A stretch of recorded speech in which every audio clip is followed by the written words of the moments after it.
Welcome to Conversations with Toy, a blogcast tackling life one episode at a time. This is the time to air out life's craziest moments. This space is all about speaking about life's hang-ups and ways in which we can leave better than when we started. Topics are all about ways we can find space to be better in life, love, mental space, and health.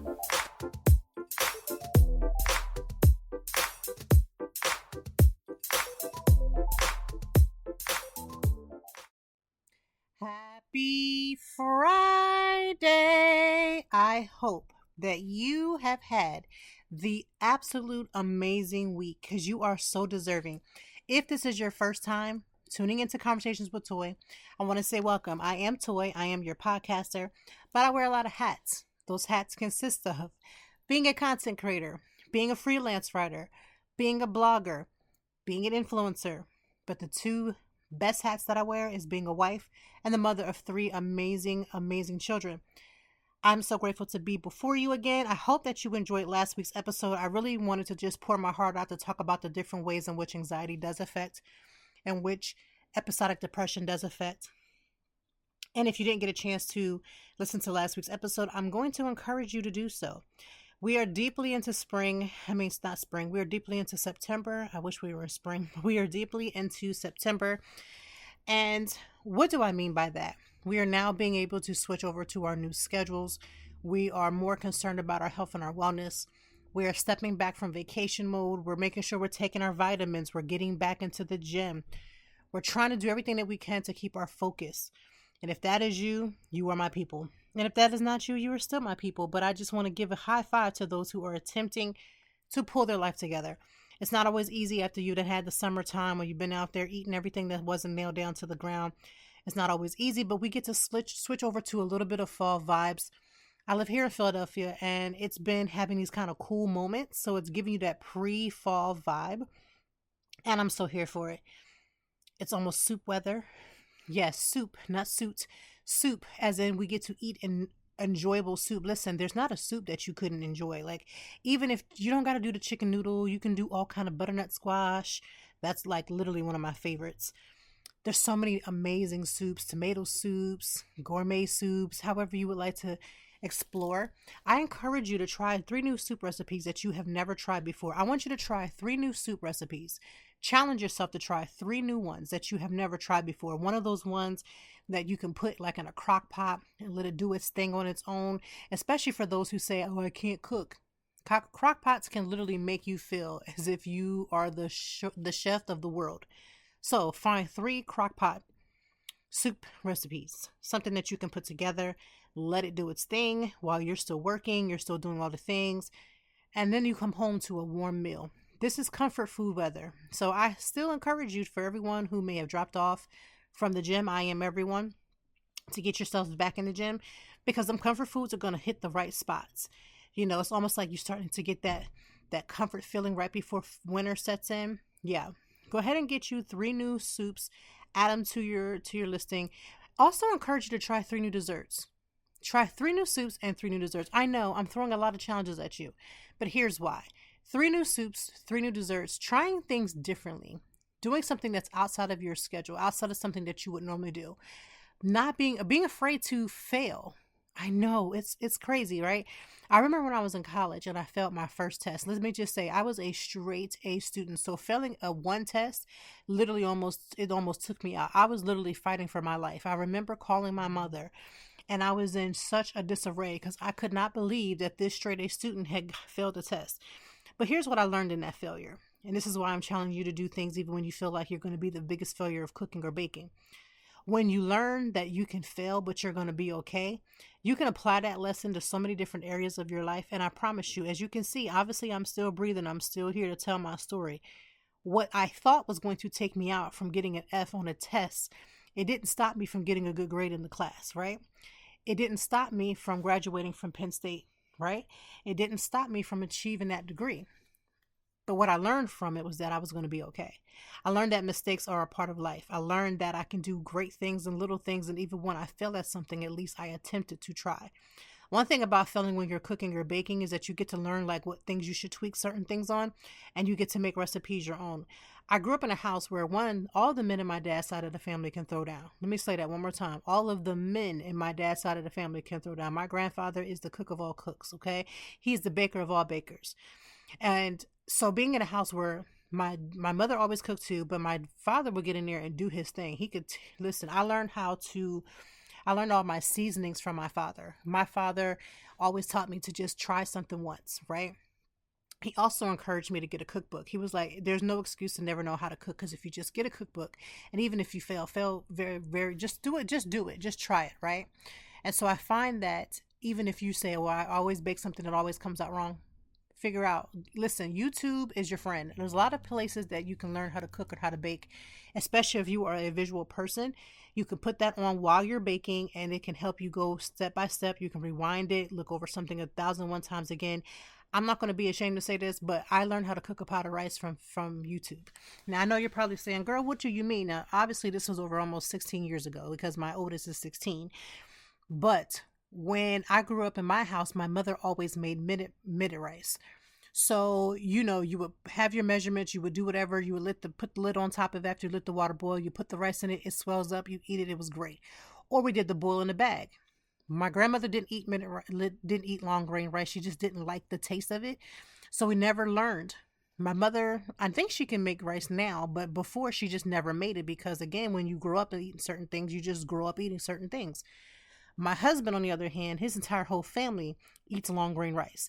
They like that long cooked long grain rice, and it's just something I never was able to do. So when we got engaged and we started to live together, I had to learn how to make it. And so the first 2 pots, not so much. But that third one, because I turned on that YouTube, this was YouTube before YouTube was YouTube, meaning I was watching YouTube and learning before everybody started making it, before content became king.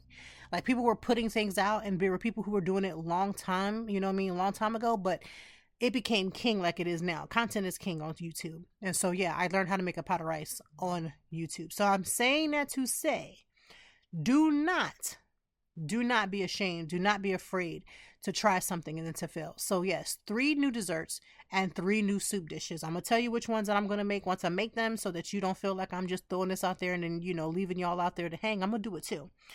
This week has been one of those weeks. I told y'all last week, for those who listen, and again, I can't do but a little shameless plug. Listen to last week's episode where I talked about the stress of like getting into a new schedule. So the new schedule for my family is that I am the only driver of the house. My husband still has not been cleared to drive, probably will not be cleared to drive until December. So when you hear me say that, please understand that although he does not look sick, although he does not come off as sick, he is not yet able to drive and will not be able to drive for now until December. And so with that being said, it's hard to manage, again, how to maneuver between different schedules, my schedule, his schedule, the kid's schedule. So it's been quite a lot, and a lot of stress on myself. So the stress that I was experiencing for the last few weeks, on top of having episodic depression from just different things that were triggering me all for the last few weeks, has been a lot. This week, I was so stressed out because I was like, how are we going to do this? Let me just tell you, God is so good. I had some downtime. I had some me time. I had some quiet time. I had some rest. Let me explain some to you. The rest that I got this week, I'm talking about that drop them children off, come and get into bed and get you some sleep. I'm talking about that good sleep that just, that touches your soul. That's the type of sleep that I've had. And so I say all that to say is that what I was stressing over, what was going to look like, whatever it was going to look like, it didn't even look that way. And as I prepare my mind for what next week is going to look like, it's going to have its challenges. Every day I have to figure out what I'm going to do with my oldest. How am I going to get to her? How's she going to get to me? How are we going to get to the others? Listen, Linda, listen, it's a lot. But what I am confident in is that God is going to make sure that we get through it. I'm very confident in that. I'm confident that we are going to be able to make it and make that happen. So I say all that to say that what I was anticipating to be the most worst thing in the world turned out to be just fine. And God had me. Was in control, as he always does. And so this week we had very much back to school for my kids. My 2 youngest kids went, I believe, on Wednesday, and my oldest went on Thursday, and everything went well. My oldest has gotten her first silk press. She looks exactly like me. If you have seen me on social media, trust me and believe she is a younger version of me, but she looks just like me at any age. It's crazy when her baby pictures or her younger pictures are in my mother's house, or my parents' house, I should say. And then I go to look at it and I'm like, who is this? Is this me or her? And people are like, oh, that's her. And I'm like, no, that's me. And they're like, oh, that's me. And that's her. It's crazy just how it doesn't matter what stage, she just looks just like me. She did such a great job with it. You know, I've been holding off doing the whole silk press and letting her hair out because it's a lot, you know, to try to manage that, especially because I'm natural. Both of my daughters are natural. We don't have any relaxer in our hair. And to navigate this new space is a lot. But we've been learning how to do it, and we've been doing just fine. So yes, schedule went great. Kids back to school went great. My daughter's oldest appointment, her hair appointment went great. All of my kids are just doing great, and I'm just praying for, again, like almost parents, that they had good days, that they have good year, that they're doing all the things. This is a busy year for the Store household. We have my oldest is an 11th grader, and my middle child is an 8th grader, which means he'll be going to high school next year. So that means all of the stuff that they would do as they prepare for their graduation to go from junior high to high school is happening this year. All the fun activities that are going to happen with that, all the fundraising that has to happen with that is happening. And then with my 11th grade, we're preparing for senior year. And there's just a lot of things that they do for their 11th grade year that are social, that are fun, that are going to cost money. It's also happening at the same time. And so, yeah, this is going to be a busy year for the Store household. It's going to be a fun year. It's going to be a stressful year, no matter how much you look at it. But what I'm looking at it is the blessing. Listen, when I had my children, each of them in their own right, just having that conversation, like I would have food, like looking at my kids when I was in the room with them, you know, in my room, delivery room or whatever, and just looking at them and thinking about all the things that they could be, all the things that they were going to attribute to this world, like what they were going to just contribute to being good citizens, and like seeing them starting to that process where they're growing up, they're getting older, they're doing things and seeing life. Like it's scary, crazy, but nonetheless, it is what it is. So yeah, that is what's happening in the household. That is what's happening all around. I have not seen my therapist. The last time that we spoke, I had seen my therapist, and he's on vacation, so I will see him on this upcoming Monday. I'm super excited because I get to explain to him all the things that have taken place since our last meeting. One of the biggest things that he had suggested, and I think I talked about this last episode, is taking care of me. What can I do to take care of me? So I have been doing things that have been really filling my personal cup. Like, again, I can't stress enough. Sleep is self-care. Self-care is sleep. They can go together. And I have been taking every opportunity that I needed to rest to get that rest. I've been doing the opportunity of like going to get my hair done, going to a bookstore and reading a book. I can't stress enough how much reading for me. I know everybody is not a reading. I'm a nerd and I'm okay with that. But when you read, for me, it just takes me to another adventure, and I've been enjoying the process because it takes a lot to try to carve out that time when you have your schedule so jam-packed. But again, some of the things that I do to make sure that I can do that is to keep a book with me at all times. Keep a book with me in my bag so that God forbid, not even God forbid, but God enabling to me to have the time to just like read while the kids are on a dental appointment. The kids had several appointments this week. Bring my book, read my book, getting that 5 or 10 minutes in, getting that 15 minutes in. Either way, it's still a part of the reading. And I've been reading so many books this year. Thank God I've been keeping account of it because I want to make sure that I read at least 100 books. I'm well on my way. And that is the goal. So, you know, rooting for that. What else has been happening that I want to talk about? So the football season is officially here. Now, I know a lot of women who say they don't like to watch football, or they get really, I don't want to say anxious, but they get frustrated because their spouse loves football. And I know some people say, well, I can't just let him simply watch it because he's so loud. I can't do certain things. I'm calling BS on that. Yeah, I know. I'm going to call BS. Even people who live in small apartments. Yes, I know that your spouse is loud and they're all hyped about the game, but you mean to tell me that while your person is distracted, you complain about how you don't have time to yourself. You complain how you can't go do certain things because this person is around. Let me explain something to you. It's amazing to me when people either get in a long-term relationship or they get married. Before that, they talk about all this free time that they waste. You could be doing certain things and enjoying life, but you don't, use your free time to the fullest. But then when you get married or in a long-term relationship, and especially a marriage, you long for that free time again. Well, you have it. You got football season. Enjoy that time. I actually like football, so I will watch it. I like watching it. I've played fantasy football. I've won fantasy football with my husband's league. I've done all those things. I like it. But for the women who don't, this is your time to shine. Most women who don't like football, I'm going to tell you a little secret. Here's what I did last season, one of the days that I didn't want to watch the game. On the days that I didn't want to watch the game last season, that was my time to go out and get all my things done. For instance, the stores are a much quieter place to be on a football Sunday. If you go and time your time right, especially if you live in a city or in the surrounding cities where there's a certain time of a game coming on, that's what you need to do. For instance, I live here in Philadelphia, so yes, Philadelphia Eagles fan. When there was times when I was like, okay, I'm not watching the game, I'm going to go do A, B, and C, I would go during the game. And if because I live in a football town or a city, guess what? Stores are quieter. I was able to go get my fall decor. I was able to go cook and do my food prep without nobody bothering me. I was able to read my book or get some blogs done for the week. Also, let me just say about the blogs, I am going to apologize straight from the gate for those who follow me on the blog. The blog is at www.toitime.org. So that's toytime.org. Let me just say, I have not written a blog all week. I'm just going to say that right off the bat. I have not written a blog all week. My goal is to put out a newsletter starting maybe to later today. And then I'm going to prepare my blogs for next week because I've been slacking and I don't ever want the blog to take a back seat because that's not how this works. Okay. Just wanted to throw that out there.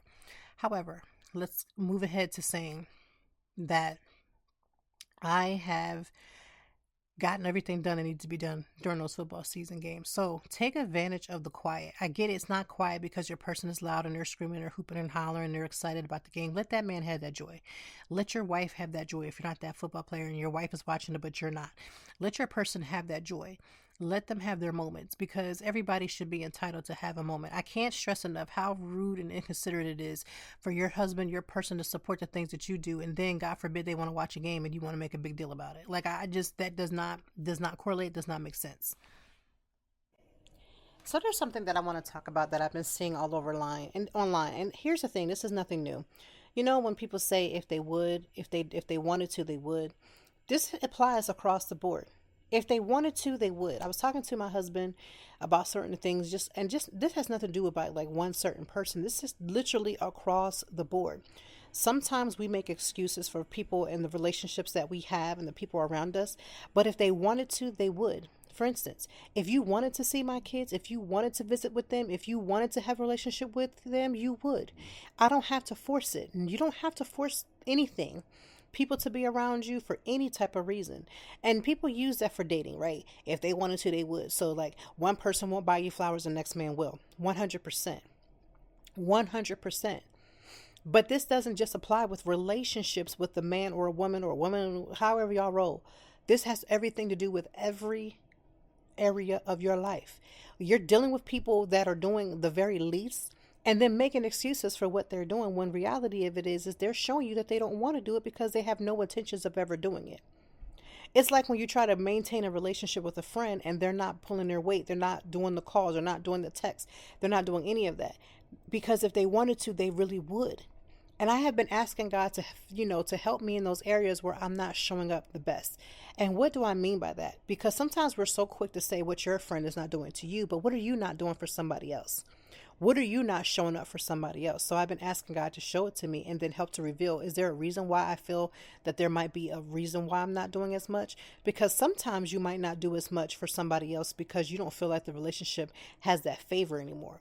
Favor is not always fair, but it also it's fleeting, right? Sometimes you're in a season of favor and then sometimes you're not. And I find that if you're in a situation where you don't desire to engage, it may not necessarily be anything wrong, but it could just be a season. Your stuff could be going one way or the other and you don't have the strength nor the energy to do it. For instance, I'm in a season of my life where I have to buckle down with my schedule. I can't do as much. I can't go out as much. I can't just be showing up for dinner randomly all the time. I have to say no to a lot of things. My schedule is pretty much airtight at this point. September is pretty much already booked up. I don't have the capacity, right? But even in the midst of that, my friends who I dearly love may be feeling away because maybe I'm not as engaging. But what I try to do is, how about let me try to just send like a check-in text, like, hey, how are you? I want to see how you're doing. I want to check in to see how everything is. For instance, I went to dinner with two of my friends and I ended up having to bring my oldest because she had her appointment. We couldn't get around it. It was just a lot of things with timing, but I ended up bringing my oldest with me, but it was fine.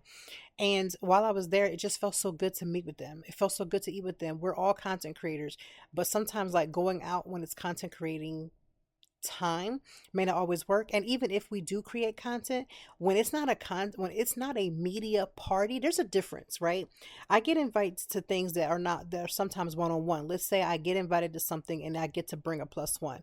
It's not a big media party where you'll see a bunch of people that are doing the same thing. I might be in the restaurant by myself that went that one night with my plus one, however the case may be. I love those moments because that's more intimate. I can make a date night out of that with me and my husband.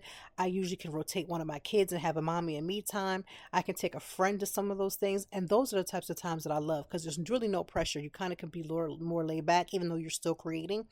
But we met this week and it felt good to be in their presence. And I'm finding more and more that the people that I enjoy their presence, I'm making my effort to be around. I'm making my effort to be around. And I know somebody's going to be listening and say, well, then that means that you don't feel that way about me. Maybe, but maybe not. It could be a lot of different factors, timing, distance. It could be a lot of different things. But for the people that are in my city that I have access to on a regular basis, I'm not going to be in the presence of somebody that I don't enjoy.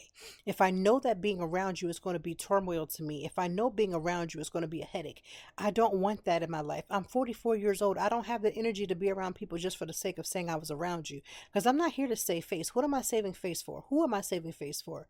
That's not a part of something that I want to be a part of my life. And so when people say if they wanted to, they would, this applies across the board. There will be people in my personal life that will only see my kids from a Facebook post that they will never have access to. Why? Because if they wanted to, they would. When's the last time somebody picked up a phone? When's the last time somebody sent me a card and say, hey, I was just sending a card just to say, hey, how's everything going? When's the last time a phone was picked up and just said, hey, how's everything going? How can we help? What do you need? How are the kids? They're getting so big. If they wanted to, they would. If they wanted to, they would. There will be some people who will never see them outside of a Facebook post. They will never see them unless they're around somebody else that's associated with me that may have a picture of them. And that's okay. Because I've taught my kids, let me explain to you. When I was my oldest was 7 or 8 years old. She had said, insert family member's name and said, well, I don't feel like we're not as close to them. And unfortunately, I didn't listen. I'm not one of those parents that says, oh, well, auntie and cousin and Bookie and them and grandpa and them, they just, no. I found a way to explain it to a child, but tell them the truth. Listen, if they wanted to, they would. I know that sounds kind of crazy because it's like you don't want to bring kids into adult situations. And 100%, I 1000% agree with that. But then there's the flip of, I'm not finna lie to my child. Because if they picked up on it, I already knew about it. Like when my child was talking to me about it, it was already pretty much a line drawn in the sand with me and the adult involved. But when the child picked up on it, I ain't finna lie for you because I don't have to. I don't have to protect your thought process. I don't have to protect your mentality around that. I don't have to protect your name. I don't have to do any of those things anymore because you've already shown your hand. And so I was honest. Because if somebody wanted to, they absolutely would. And I'm learning that more and more and more and more. And the same could be said about me. If I wanted to, I would. If I wanted to be around so-and-so, I would. But I already told you that. 9 times out of 10 and 10 times out of 9, I just don't want to.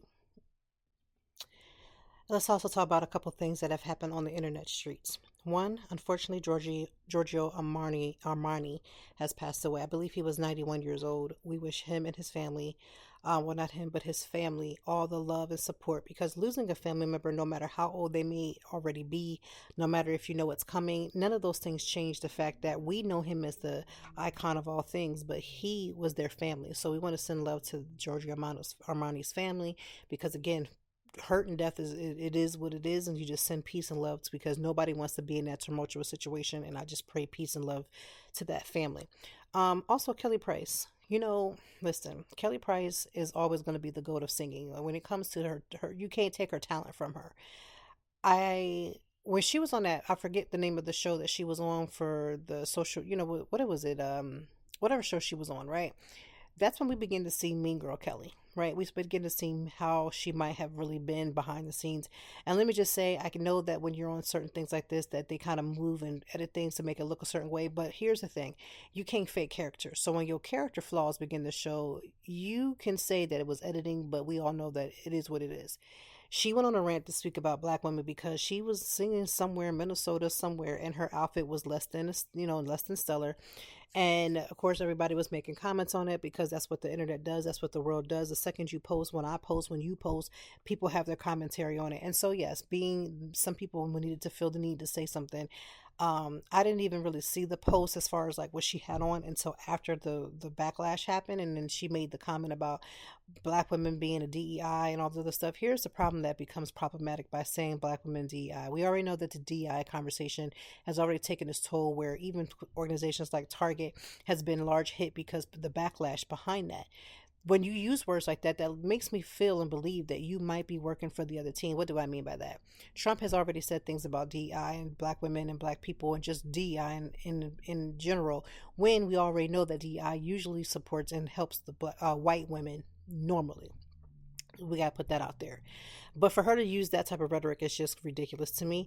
But the other part of that is that I don't see that being different than what she's already been perceived to be when she was on the show. So it's like, okay, every time your mouth opens, you always come with some other levels of some type of disrespectful tone in your mouth. And I get it. You're upset because people didn't like your outfit. Listen, that just comes with the territory. I mean, even Beyonce can get criticized. So if Beyonce can get criticized, Kelly can get criticized. Are some people ignorant? Black, white, and striped? Yes, they come in every different colors. Ignorance has no color barriers whatsoever. But to make these comments was just crazy to me. But it's not abnormal for her. Here's the thing about character. You can change, like if you're a liar, you can do everything you can to change the way that you lied, and you can just say, hey, listen, that's who I was.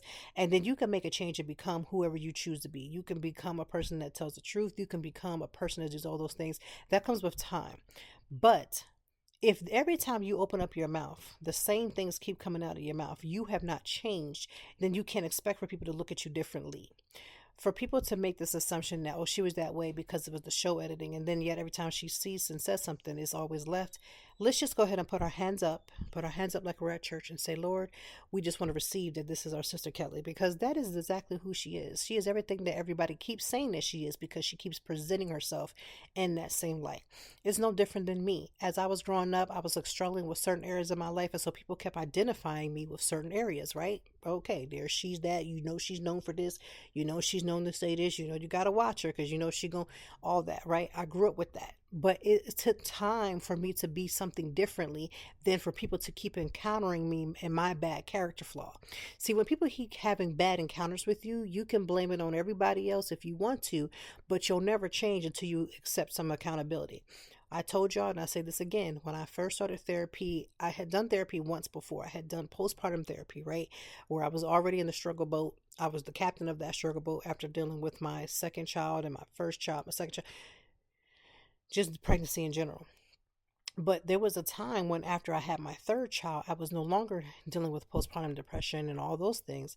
I then had to start going to therapy because I was having some difficulty with certain family members. So when I decided to go to therapy again, I was going there I can just feel a relief, so I can tell somebody how they had done this and they had done me wrong and they had talked to me a certain way, and I ain't gonna let nobody disrespect me. I had went in there with all these lists of things that I was gonna just throw out there. But here's what I met when I went to therapy that second time around, when it wasn't about postpartum. When I went in there the second time around with all the laundry lists of these things that had happened, because the situation that I was in with my family members was so intense. Like I thought I was about to get in my car, drive, and let's knuck if you buck. That's literally how I felt. And in actuality, it was the kids that were in my kids that were around me that made me get back in my house, because I had a full tank of gas and windows of opportunity. Now, I grew up from my mother. I am my mother's child. My mother did not play with a lot of talking, a lot of back and forth. If you say something, I'm going to come and visit it, right? So that's where I was at. And I was fitting to, honor my mother's legacy and show up, right? But I decided to go to therapy. And in the midst of going to therapy, I had this long list of stuff. And I was going to tell this therapist about what these folks had done and how I want to go cut these people off. And I don't want to go deal with these no people no more. But here's what I met. I met myself. Kelly has not met herself. She has no accountability for the things that she says. She keeps making it seem like it's everybody else's reason because they're perceiving her in a certain way. But when you're lacking character, it's not a perception. This is just who you have become. And you can change it, but it's going to take time. But if you keep getting hit by every time they keep seeing these character flaws, we're going to have to put our hands up like we do at church and say, Lord, that's me. So when I went to therapy, ready to come at my family members who I couldn't stand at the time, it wasn't about them. It was about me. I met me at therapy. I met the toy that had to say, okay, yeah, they may have done those things, but what part did you play in that? And that was an ouch moment. It never feels good to be accountable, right?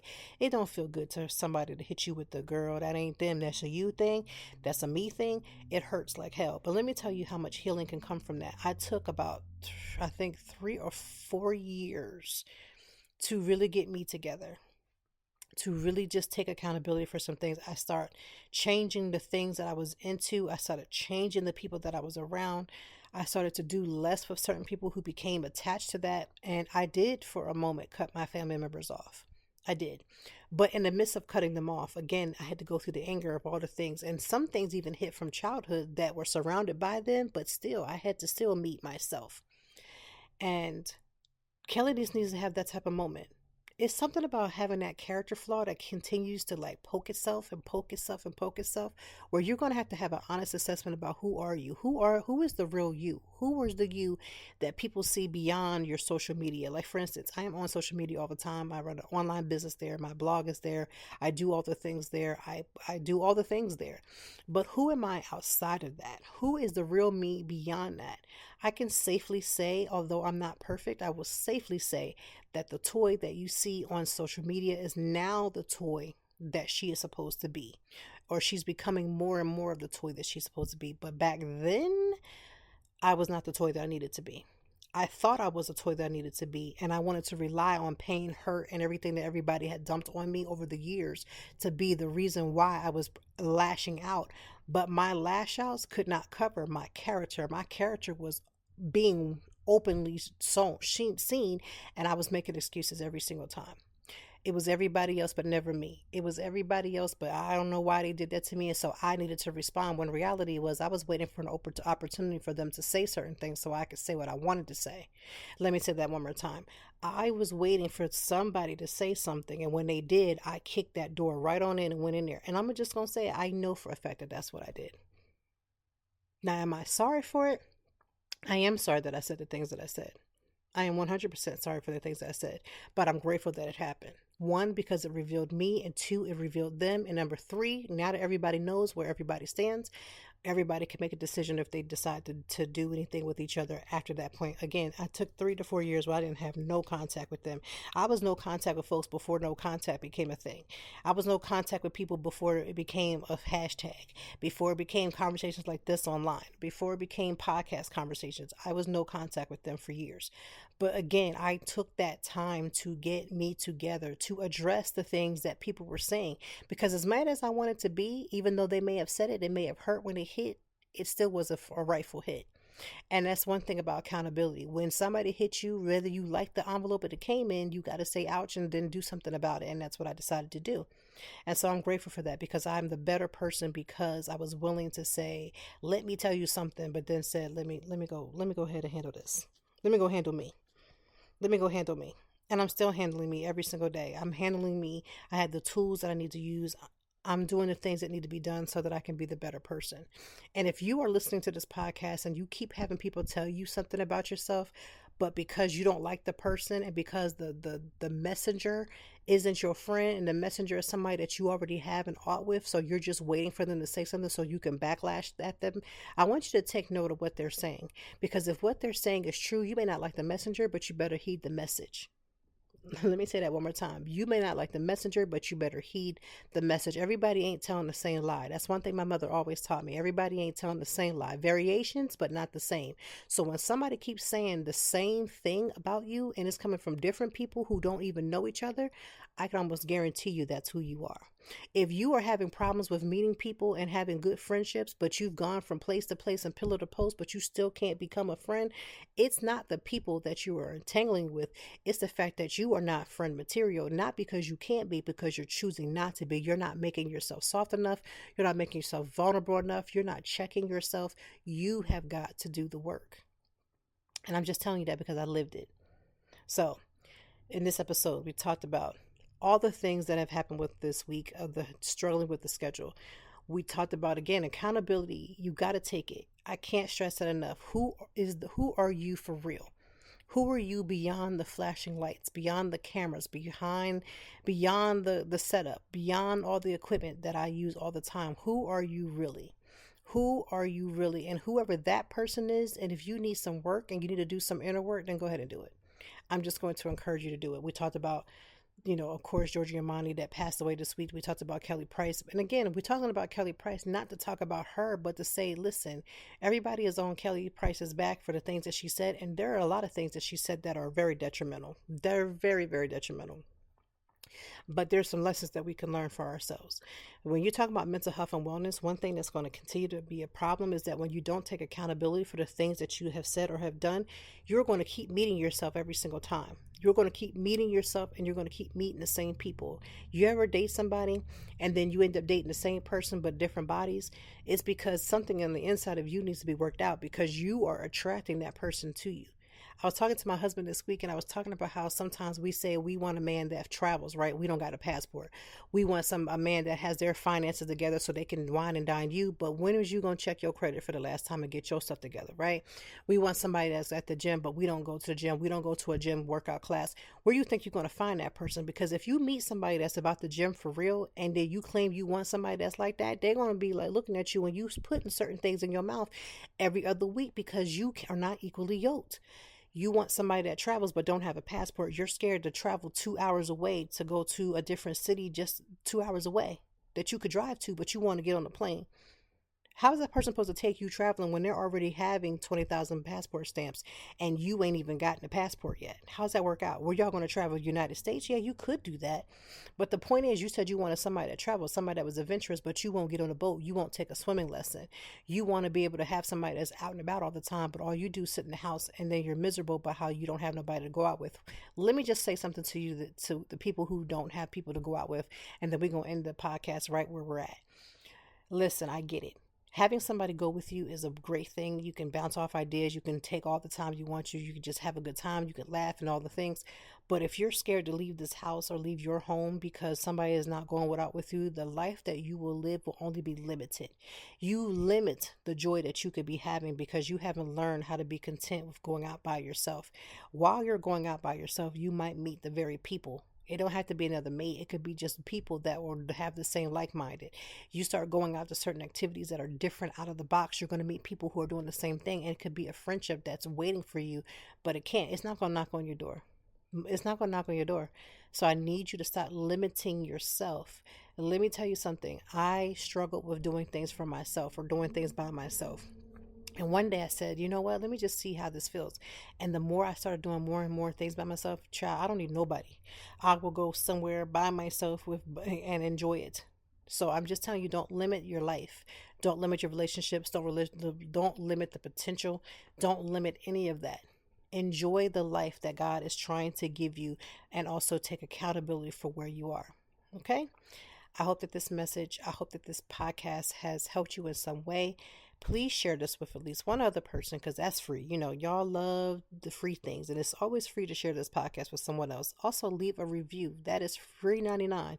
Wherever you're listening to this podcast, give a review about the things that you enjoy and some suggestions for things that you would want me to change. I'm okay with that as well. And number 3, do one activity this weekend that you truly, truly enjoy. One activity that fills your personal cup that is not tied to who you are as far as you being a mom, a dad, an uncle, none of those things. Fill your cup first, because if you can fill your cup, then you can help somebody else fill theirs. I want you to have the most amazing day, the most amazing weekend, and the most amazing week, because we will be back next week to talk about it again. Thank you for listening to Conversations with Toy. Thank you as always for joining me. And I know that even in the deepest or joyful conversations, that there's something we can learn and apply. Until next time, I hope that you are doing better. If not, we will be back to talk some more and handle it. Peace to you and yours. Stay grounded.